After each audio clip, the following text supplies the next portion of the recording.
वर्षा नहीं होने की स्थिति में बहुत छोटा सा इलाका बिहार का है जहां नहर से यह सुविधा लोगों को मिलती है, बाकी जगह के लोगों को बिजली पर निर्भर करना पड़ता है। अभी से कुछ दिन पहले तक बिजली की स्थिति वाकई अच्छी रहती थी, लेकिन जब से किसानों के लिए बिजली की जरूरत ज्यादा हो गई है, तब से पूरे बिहार में खासकर गांव में बिजली की स्थिति बद से बदतर हो गई। हम लोग जहां जा रहे हैं वहां लोग इस तरह की शिकायत कर रहे हैं। और कल तो देखा है आप सब लोगों ने कटिहार में बिजली की मांग को लेकर किस तरह से कुछ लोग सड़क पर आए। उनकी जो मांगे थी उन मांगों को पूरा करने के दिशा में कोई कार्रवाई सरकार करती, उसकी जगह पुलिस की गोली और कुछ लोगों की मौत हो गई। पूरे बिहार में किसान लोग आक्रोशित हैं, आंदोलित हैं। पता नहीं क्यों नहीं मुख्यमंत्री जी किसानों की आवाज को सुन पा रहे हैं। हम इस मंच से भी कहना चाहते हैं माननीय मुख्यमंत्री जी से कि मुख्यमंत्री जी किसानों के दर्द को समझिए, किसानों की आवाज को सुनिए और पूरे बिहार में किसानों के लिए बिजली की जरूरत जितनी भी है पर्याप्त मात्रा में बिजली की उपलब्धता सुनिश्चित कीजिए। और जो लोग मारे गए हैं वहां पुलिस की गोली से, वहां के साथियों से, पार्टी के जो साथी वहां हैं उनसे हमने टेलीफोन पर जानकारी ली। वहां के साथियों ने बताया कि पुलिस की ड्यूटी होती है, अगर भीड़ कहीं वाकई बेकाबू होने की स्थिति में आ जाए तो सबसे पहले हवाई फायरिंग और दूसरा इंतजाम जिससे लोग डरकर इधर उधर हो जाए। कुछ भी उस तरह का जो दूसरा उपाय है पुलिस ने वहां नहीं किया और सीधे नजदीक से लोगों को गोली मारी गई और जिसके चलते कुछ लोगों की मौत हुई। तो वहां जिनकी भी मौत हुई, कोई अनजाने पुलिस ने अपने बचाव में जो पुलिस कर रही है पूरे तौर पे झूठ है। नजदीक से लोगों को गोली मारी गई और इसके आधार पे वहां के लोगों के अनुसार मेरा दावा है कि पुलिस ने सीधे तौर पे वहां जो लोग भी मृतक हुए हैं उनकी हत्या की है। वैसे पुलिस के वैसे लोगों के ऊपर 302 का मुकदमा होना चाहिए और वहां की जो और समस्या है उस पर गंभीरता से सरकार को विचार करना चाहिए। देखिए, जो जरूरी काम है ऐसे कार्यों में नीतीश कुमार जी की रुचि अब नहीं रही। अब नीतीश कुमार जी किस तरह से आगे उनकी राजनीति बढ़ जाए, इस काम के लिए निरंतर नीतीश कुमार जी अपना समय लगा रहे हैं। जनता का कहां सवाल है, जनता की क्या समस्या है, इस बात से उनको कोई लेना देना नहीं। और ऐसा जब विशेष रूप से, हालांकि इस तरह का थोड़ा नीतीश जी में पहले से भी रहा, अपनी कुर्सी की सुरक्षा के लिए राजनीति में जो समय देना हो, रुचि लगानी हो, जो एनर्जी लगाना हो, उस काम को प्राथमिकता देते हैं और जनता के सवालों का हल कैसे निकाला जाए यह काम उनके लिए बाद में आता है। यह बात नीतीश जी पहले नहीं करते रहे, लेकिन जब से राष्ट्रीय जनता दल के साथ गए हैं तब से तो बिहार के लोगों को एक तरह से भगवान भरोसे नीतीश जी ने छोड़ दिया। चारों तरफ अराजकता का माहौल है, हर जगह जिधर देखिए उधर अराजकता का माहौल है। छोटी छोटी बच्चियों के साथ बलात्कार की जो घटनाएं हो रही है आए दिन, इस तरह की घटना पहले सुनने में भी नहीं मिलती थी। एकाध कभी कभी कोई ऐसी घटना हो जाती थी, लेकिन अब तो ऐसी दरिद्री की घटना लगभग हर दिन कहीं न कहीं सुनने में आ जाए। तो लॉ एंड ऑर्डर नाम की कोई चीज नहीं। पूरे तौर पे जो अपराधी है उनको एक तरह से कहिए कि खुली छूट दे दी गई है। और राष्ट्रीय जनता दल जब आधा अधूरा अभी सरकार में है, तब ऐसी स्थिति है जिस दिन भगवान न करे वैसा दिन आए लेकिन कोशिश उनकी ओर से है, जिस दिन राष्ट्रीय जनता दल पूरा का पूरा शासन में आ जाएगा 2005 से भी बदतर स्थिति में बिहार फिर से आएगा। बिहार के लोगों को सचेत होने की जरूरत, हम अपनी पार्टी के माध्यम से लोगों को सचेत करना चाहते हैं कि सचेत होइए, वक्त है। हम कहते नीतीश कुमार जी के साथ मेरे ऊपर कई तरह का आरोप लोग लगाते हैं, लेकिन मैं कहना चाहता उसको क्या गरज पड़ा हुआ था। अभी हम तो लोग सामान्य तौर पे जो राजनीति करते हैं उनमें अधिकांश लोगों का मकसद होता है कि किसी तरह से हम ठंडा घर में चले जाएं, सदन में चले जाएं, एमएलए बन जाए, एमपी बन जाए, विधान परिषद के सदस्य बन जाए। इस बात के लिए निरंतर लोग प्रयास करते हैं और वहां जाने के बाद वहां की संघर्ष को लोग भूल जाते हैं। लेकिन हम तो लगातार मुझको मौका मिला बिहार के और आप सब लोगों की कृपा से चारों सदन का मेंबर होने का मुझको अवसर मिला, और अभी भी कोई हम सड़क पर नहीं थे, अभी भी हम विधान परिषद के सदस्य थे। इस गर्मी में भी दिन रात घूमने की क्या जरूरत थी। हम दूसरे लोगों की तरह हम भी अगर राजनीति सोचते तो हम आराम का जीवन जी सकते थे। हम भी वहां बैठ करके आराम से सुख सुविधा सत्ता की सुख सुविधा का लाभ ले सकते। और ऐसी स्थिति हमारे साथ एक बार नहीं आई, अनेक बार है। समता पार्टी का दौर जब शुरू हुआ तो प्रारंभिक दौर में नीतीश कुमार जी के साथ जाकर लगभग 12-14 साल तक हम लोगों ने संघर्ष किया था। और उस समय जो संघर्ष हुआ था, क्यों संघर्ष की शुरुआत की गई थी, समता पार्टी की नींव क्यों पड़ी थी, समता पार्टी बनी थी उस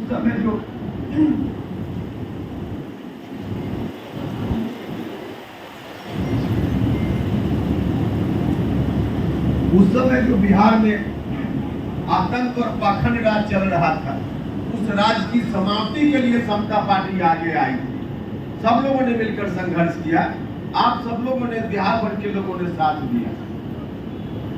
और 12-14 वर्षों के बाद एक स्थिति आई कि वह शासन बिहार से हटा और नीतीश कुमार जी बिहार के मुख्यमंत्री बने। 2005 में पहली बार जब पूरे तौर पे लालू यादव की पार्टी की सरकार चली गई, नीतीश कुमार जी बिहार के मुख्यमंत्री बन गए। उसके बाद 2010 में चुनाव हुआ विधानसभा। 2010 में भी फिर से बड़े भाई आ जाएंगे अगर हमको नहीं वोट दीजिएगा। यही नारा हमेशा नीतीश कुमार जी का रहा, फिर से वही जंगल राज लौट आएगा, इसलिए हमको जिताइए। बिहार के लोगों ने फिर उनको वोट दिया। 2015 आया, 2015 में भी गठबंधन जरूर उन्होंने आरजेडी से कर लिया, लेकिन उस समय भी आरजेडी से गठबंधन था, नीतीश कुमार जी के नेतृत्व में वह गठबंधन था। उस वक्त भी बिहार की जनता के समक्ष यह बात बताई गई कि आप चिंता मत कीजिए, इस गठबंधन को वोट दीजिए। गारंटी है इस बात की कि जो भी वोट दीजिएगा आरजेडी नहीं बल्कि नीतीश कुमार मुख्यमंत्री बनेंगे। 2015 में भी यही कहा गया। तो नीतीश कुमार जी को आगे देखकर लोगों ने वोट दिया। उसके बाद 2020 आया, जो विधानसभा का अंतिम चुनाव हुआ अभी के पहले। उस विधानसभा के चुनाव में भी याद कीजिए 15 साल बनाम 15 साल का नारा दिया गया था कि नहीं दिया गया। 15 साल बनाम 15 साल। अगर नीतीश कुमार जी को नहीं वोट दीजिएगा, मुख्यमंत्री नहीं बनाइएगा, वो अनर्थ हो जाएगा, फिर से वही कुशासन बिहार में आ जाएगा। 2020 में भी यही नारा दिया गया। बिहार के लोगों ने ताकत दी, मुख्यमंत्री बन गए नीतीश कुमार जी। लेकिन इस बार क्या हो गया, जिसके खिलाफ नीतीश जी ने आजीवन संघर्ष करने का काम किया और उनके संघर्ष के दौरान एक नहीं सैकड़ों हजारों लोग अपनी जान गंवा बैठे। बिहार के लगभग सभी जिलों में कार्यकर्ता कितने लोग बर्बाद हो गए, समाप्त हो गए, लेकिन सब लोगों के मन में था कि बिहार के लिए हम लड़ रहे हैं। तो सब लोगों ने साथ दिया। लेकिन वैसे लोगों ने कभी नहीं सोचा था कि नीतीश कुमार जी भी एक दिन उसी जंगल राज की ओर वापसी करने लगेंगे और बिहार के लोगों से अपील करने लगेंगे कि जिसने बिहार को बर्बाद किया, जिसके खिलाफ नीतीश जी ने लगातार लड़ाई लड़ी, उसी की झोली में बिहार को फिर से पहुंचा दिया जाए, इस बात की अपील स्वयं नीतीश जी करेंगे। कभी किसी ने सोचने का काम नहीं किया, कभी नहीं सोचने का काम किया। और हम भी पिछली बार चले गए उनके साथ। 2020 में अलग से हम विधानसभा का चुनाव लड़े। 2020 के बाद हम भी उनके साथ चले गए। भाई और मित्रों, इस बात के लिए भी मेरी आलोचना होती है, लेकिन 2020 में भी हम गए। पार्टी के आप लोग साथी हैं, लोगों को बताना चाहिए। हम 2020 में उनके साथ गए, 2020 के बाद विधानसभा चुनाव के बाद उनके साथ गए। उसके पहले 2020 में अलग से चुनाव लड़े थे। हम एक अलग गठबंधन हमने बनाने का काम किया था, और उस गठबंधन के माध्यम से लगभग सभी जगह बिहार में हमारे गठबंधन की ओर से उम्मीदवारी थी। राष्ट्रीय लोक समता पार्टी की ओर से भी उम्मीदवारी 100 से ज्यादा जगह बिहार भर में हुई थी। लेकिन उस चुनाव का परिणाम क्या हुआ? उस चुनाव का जो परिणाम हुआ कि उपेंद्र कुशवाहा का उम्मीदवार तो कहीं से नहीं जीत पाया। यह बात ठीक है कि बिहार के कुछ हिस्सों में अच्छा वोट दिया लोगों ने, शाहबाद का इलाका, मगध का भी कुछ इलाका, चंपारण का कुछ इलाका, वहाँ लोगों ने अच्छा वोट दिया, लेकिन एक भी उम्मीदवार हमारा नहीं जीत पाया। लेकिन जहाँ जहाँ लोगों ने वोट दिया, अच्छा शेयर दिया वोट में, उसका नतीजा हुआ कि नीतीश कुमार जी जो 100-110 जीतते थे, 43 पर चले आए।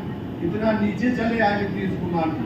जब नीचे चले आए, हम लोग दोनों के बीच वोट का जो डिवीजन हुआ, वोट का जो बंटवारा हुआ, उसका परिणाम हुआ कि नीतीश कुमार जी भी 43 पर चले आए।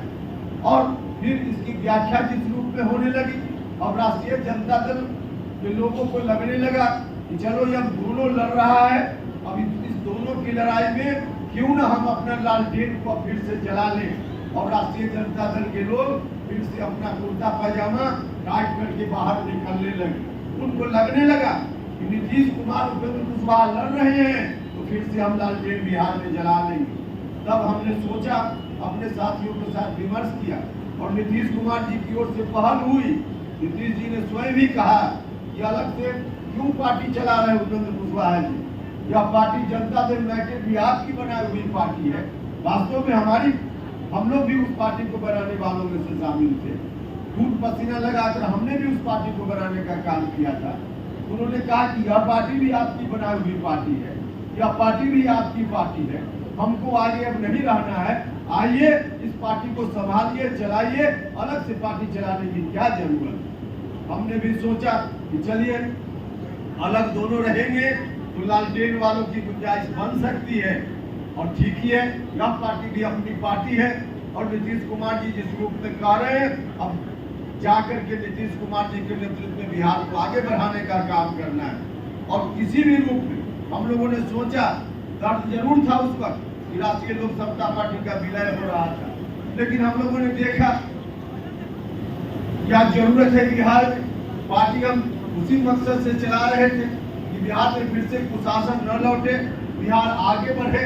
लेकिन उस काम में ही जब बाधा पहुंचने की स्थिति बन गई, तब हम लोगों ने सोचा कि चाहे जितनी विपरीत परिस्थिति का सामना करना पड़े हम करेंगे, लेकिन लालटेन को फिर से बिहार में नहीं जलने देंगे। और यही कारण था कि हम उनके साथ चले गए। लेकिन उस वक्त भी हमने भी नहीं सोचा था भाई और बहन कि कभी नीतीश कुमार जी उसी लालटेन को माथा पर रख करके और उपेंद्र कुशवाहा को भी कहेंगे कि तुम भी पीछे पीछे लालटेन छाप जिंदाबाद करो। यह कभी हमने सपना में भी नहीं सोचा। लेकिन स्थिति वही बनी। आज क्या स्थिति है? नीतीश कुमार जी सीधे नतमस्तक है आरजेडी के सामने। उन्होंने आत्मसमर्पण कर दिया, और जो उनकी खुद की पार्टी है जनता दल यूनाइटेड, अब ऐसी स्थिति में कौन जनता दल यूनाइटेड के साथ रहेगा? समता पार्टी का दौर हो या जनता दल यूनाइटेड का दौर हो, किन लोगों ने साथ दिया था नीतीश कुमार का? नीतीश कुमार जी का साथ उन्हीं लोगों ने दिया था जो लोग कभी लालटेन को देखना नहीं चाहते, वैसे लोगों ने साथ दिया था। और फिर से नीतीश जी जब वही बिहार को पहुंचाने की बात करने लगे हैं, तो राष्ट्रीय जनता दल के साथ जो लोग हैं बिहार में, उनको छोड़कर कोई दूसरा आदमी एक भी अब नीतीश कुमार जी के साथ नहीं जाने वाला, नहीं जाने वाला। और यही कारण है कि आज जनता दल यूनाइटेड पूरे तौर पे बर्बाद है। अब खाली डब्बा की तरह बच गया है। नाम भले है ऊपर में लेबल लगा हुआ, खाली डब्बा है, माल अंदर से धीरे धीरे पूरा गायब होते जा रहा है, कुछ भी नहीं बचा भाई और मित्रों। लेकिन वैसी एक पार्टी की जरूरत है, समता पार्टी का दौर हो या जनता दल यूनाइटेड का दौर, उस वक्त या हम लोग भी जो राष्ट्रीय लोक समता पार्टी बनाकर कोशिश कर रहे हैं, क्या कोशिश थी? यही कोशिश थी कि राष्ट्रीय जनता दल के जो लोग हैं, जो आदतन गड़बड़ करने के लिए जाने जाते रहे, उनकी आदत में है गड़बड़ करना, चाहे सत्ता में रहे सत्ता में न रहे। सत्ता में रहते हैं तो ज्यादा ताकत मिल जाती है गड़बड़ करने। तो हम लोग यही कोशिश कर रहे थे कि वैसे लोगों से बिहार को बचाने का काम करना। आपको याद होगा जब सत्ता में थे लालू जी, उस वक्त ही लाठी पिलावन रैली बिहार में हुई थी। लाठी पिलाने वाले लोग हैं, वैसा नहीं कि तब लाठी में तेल पिलाने का काम करते थे, आदतन इसी तरह के लोग हैं, तब भी लाठी में तेल पिलाने का काम कर रहे थे और फिर से सत्ता चाहते हैं ताकि फिर से उनको लाठी में तेल पिलाने का मौका आ जाए। और वह जो लाठी है, किसके ऊपर लाठी चलती है गांव में? राष्ट्रीय जनता दल वाले लोगों की लाठी चलती है गरीब गुरबा के ऊपर, अति पिछड़ा समाज के ऊपर, दलित महादलित समाज के ऊपर, जो कमजोर लोग हैं उनके ऊपर उनकी लाठी चलती है। और उनके ऊपर जब लाठी चलती है तो चाहे जनता दल यूनाइटेड हो, समता पार्टी हो या हम लोग की राष्ट्रीय लोक समता पार्टी थी, यही पार्टी थी जिन पार्टियों ने मिलकर ऐसे कमजोर लोगों को के ऊपर राष्ट्रीय जनता दल के लोगों की लाठी से बचाने के लिए छतरी लगाने का काम करता था, उसको रोकने का काम करता था। आज जनता दल यूनाइटेड समाप्त है, जनता दल यूनाइटेड सरेंडर्ड है वहीं पर, तो छतरी का काम कौन करेगा? छतरी का काम कौन करेगा? राष्ट्रीय जनता दल के लोग तो फिर डंडा चलाएंगे ही, तब छतरी का काम जनता दल यूनाइटेड नहीं करेगा, क्योंकि वह समाज पार्टी है। तो अब आज की तारीख में यही काम राष्ट्रीय लोक जनता दल करेगा, यही काम राष्ट्रीय लोक जनता दल करेगा। तमाम लोगों से कहने आए, पार्टी के साथी आप सब लोगों से कहने आए कि जाइए लोगों के बीच में, बताइए लोगों कि घबराने की जरूरत नहीं। अति पिछड़ा समाज के लोग, कमजोर लोगों को, किसी जात धर्म के लोग जो कमजोर लोग हैं, जो दलित महादलित समाज के लोग, उन लोगों को बताने का काम किया कि डरने की जरूरत नहीं है। लोग वास्तव में थोड़ा डर जाते, अभी तो आधा शासन में आरजेडी, भगवान न करे कल पूरे तौर पे शासन में आ जाए, तब क्या होगा? लोग सोचकर भी डर जाते हैं।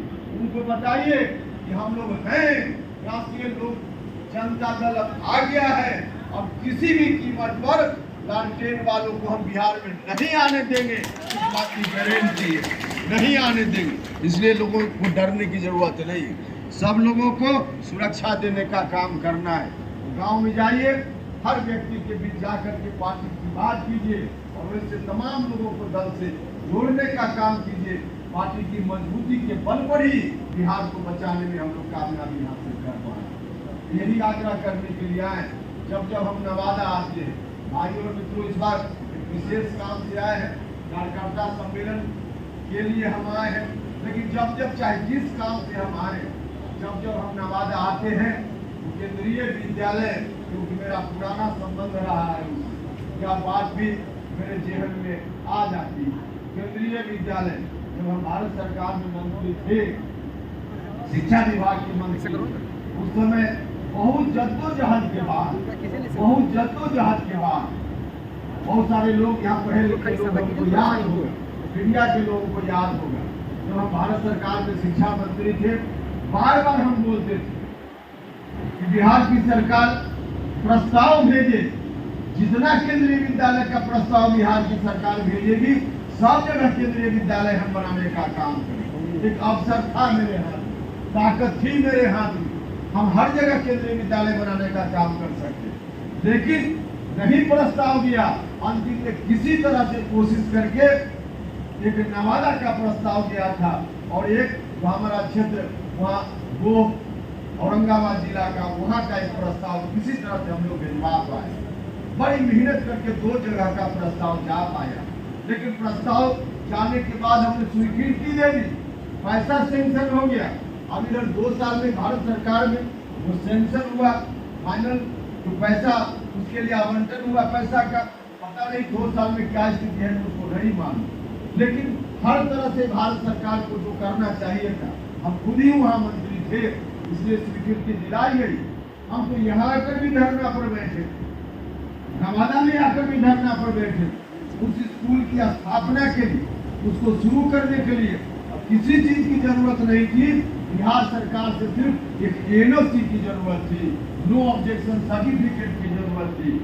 बार बार आग्रह करने के बाद, बार बार आंदोलन करने के बाद भारत सरकार से न जाने कितनी बार पत्र आया होगा जिला कलेक्टर के, लेकिन उसके बावजूद नो ऑब्जेक्शन सर्टिफिकेट न तो नवादा के लिए मिला और न हमारा जो वहाँ गोंड था उसके लिए मिला।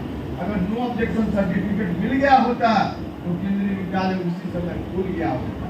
लेकिन हम कहना चाहते, जब भी आगे मौका मिलेगा, या बात मुझको तब भी याद थी, अब भी याद है और आगे भी याद रहेगी, केंद्रीय विद्यालय को निश्चित रूप से आज हो या कल हो नवादा में खुलेगा।